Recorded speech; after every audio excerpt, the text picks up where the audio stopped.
Construction of 20 MGD আরও additional আমরা ধাপায় করছি, যেটার কাজটাও প্রায় শেষ হয়ে এসছে। এবং ড্রেনেজ পাম্পিং স্টেশন কলকাতায় বিভিন্ন জায়গায় বিরাট করে জল জমত, বিশেষ করে খিদিরপুর অঞ্চল, গল্ফগ্রিন অঞ্চল, কবিতীর্থ অঞ্চল।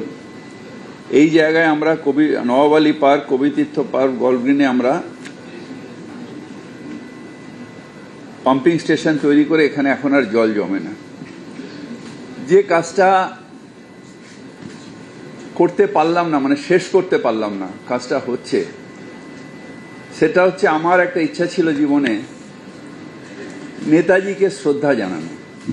কিভাবে? যখন নেতাজি মেয়র ছিলেন, এটা আমি শুনেছিলাম, আমার এক সাংবাদিক বন্ধু টিভিতে বলছিলেন, তখন খুব জল জমেছিল ঠনঠনিয়াতে। নেতাজি গামবুট পরে হাঁটতে হাঁটতে এখান দিয়ে ঠনঠনিয়া গেছিলেন, সব অফিসাররা গেছিল, কোমর অবধি জল ছিল। সেই জল আজও জমে। সেখানে আমি ঋষিকেশ পার্কে একটা drainage pumping station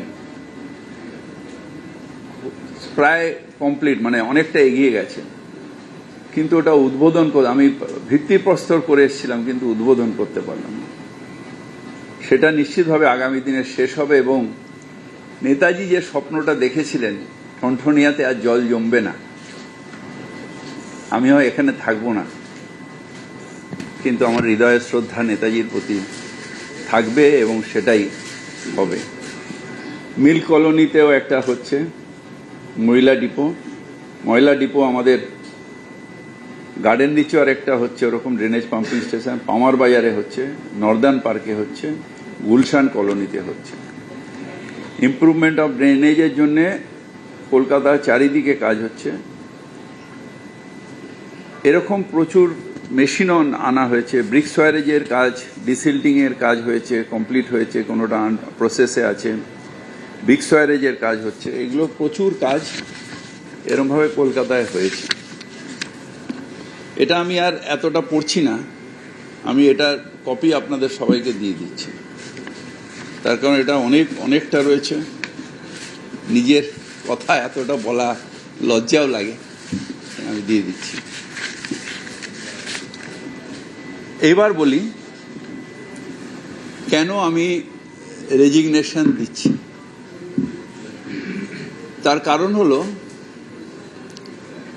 Firhad Hakim কেউ না, কিন্তু যে চেয়ারটায়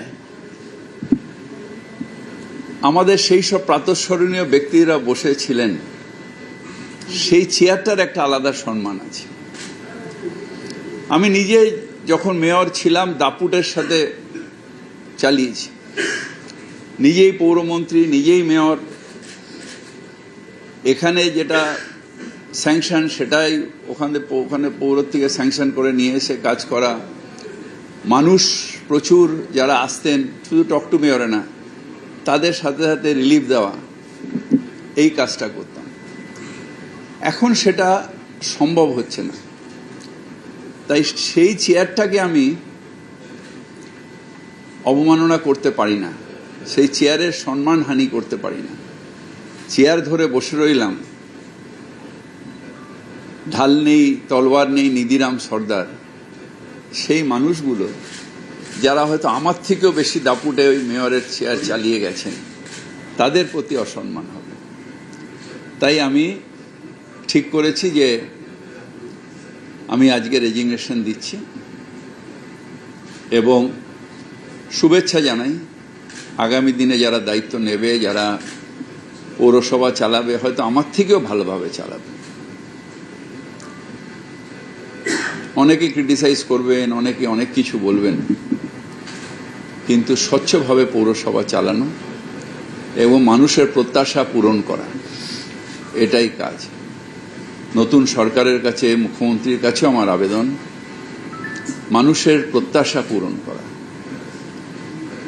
We are all there to serve the people.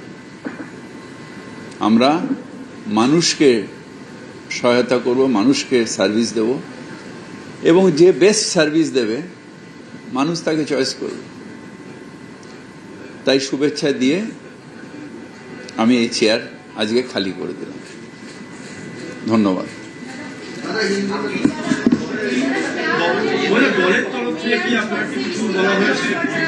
দলের তরফ থেকে আমি পারমিশন চেয়েছিলাম আমাদের নেত্রীর কাছে। তিনি কয়েকদিন আগে আমায় বললেন যে সসম্মানে, আমি বলেছি আমি সসম্মানে চলে যেতে চাই, তার কারণ এই চেয়ারে বসে যে কাজটা আমি করেছি এখন চেয়ারের অমর্যাদা হচ্ছে। উনি আমাকে বললেন ঠিক আছে।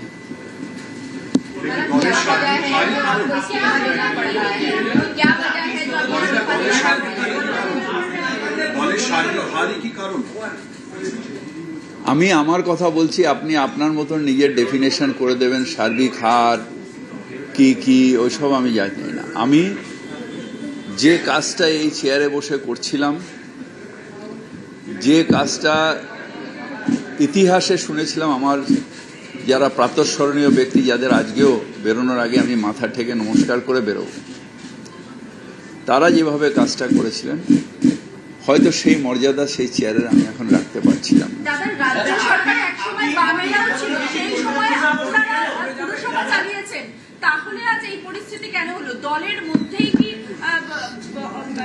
আপনি আবার আমি আমার কথা বলছি, আপনার ডেফিনেশন আপনারা আপনাদের মতন করে দেবেন। আপনাদের ডেফিনেশন আমি আমার মুখে বসাবো না। আমার যে কথা, যে আমার যারা প্রাতঃস্মরণীয়, যে চেয়ারে বসতে পারবো আমি জীবনে কোনোদিন ভাবিনি, সেই ছবিগুলো যখন আমি একা একা থাকতাম, রাত্রিবেলা যখন তাকাতাম, তখন আমার গায়ে কাঁটা দিত। এবং আমি অভ্যস্ত হয়ে গেছিলাম, যেহেতু পৌরমন্ত্রীও ছিলাম, অভ্যস্ত হয়ে গেছিলাম যে সেই দাপটের সাথেই চালানো। সেই চেয়ারটার আজই আমার মনে হচ্ছে যে মর্যাদা আমি রাখতে পারছি না। আমার কেউ প্রেশার নেই, কিছু নেই, রাখতে পারছি না। শহর কলকাতার মানুষের ভোটে আপনারা এখনো পর্যন্ত আগামী 3 মাস এখনো আপনাদের কার্যকালের মেয়াদ রয়েছে, তারপরেও কেন আপনি পদত্যাগ করুন? ডিসেম্বর অবধি তো মেয়াদ রয়েছে, এখনো তো 3 মাস মেয়াদ রয়েছে, ডিসেম্বর পর্যন্ত। এগুলো লিগ্যাল ডেফিনেশন আমি দিতে পারবো না। আমি পদত্যাগ করছি, এটা আমি আপনাদের জানিয়ে দিলাম। কিন্তু শহর কলকাতার মানুষ তো আপনাদেরকে নির্বাচিত করে পাঠিয়েছিল, এই ভোট তৈরি করেছিল। আমি রেজিগনেশন দিলাম, এটা আমি আপনাদের জানিয়ে দিলাম। আপনাদের ডেফিনেশন আমি তার क्लैरिफिकेशन দিতে পারবো না।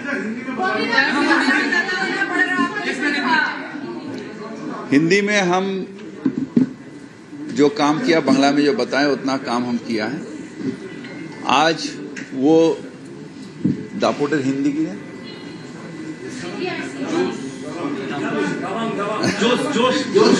उस आज মেয়র পদ ছাড়লেন ফিরহাদ হাকিম।